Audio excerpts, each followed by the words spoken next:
វ៉ាវបងប្អូនមកដល់ហើយស្ប៊ូដុំសូត្រមាសរបស់យើងគឺសិប្បកម្មផលិតនៅប្រទេសកម្ពុជារបស់យើងនឹងឯង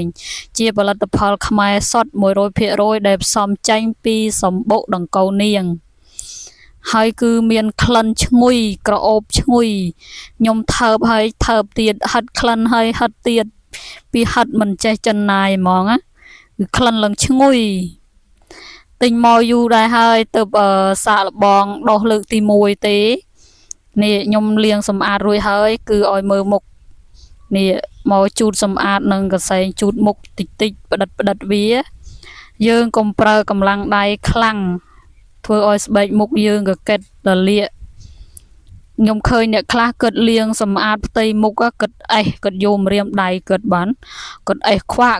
អញ្ចឹងដូចយើងអេសចៃអញ្ចឹងប៉ុន្តែ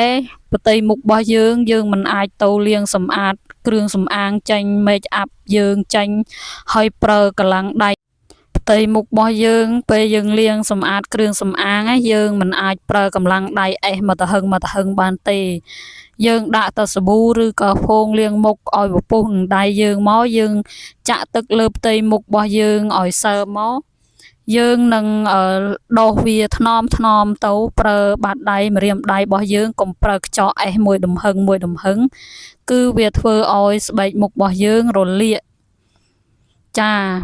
រួចហើយគឺខ្ញុំមិនភ្លេចទេជាមួយនឹងលេការពារកម្ដៅថ្ងៃរបស់ខ្ញុំប្រើជាប្រចាំ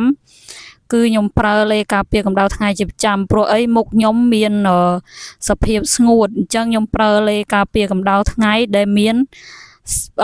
សារធាតុផ្ដល់សំណើមខ្ពស់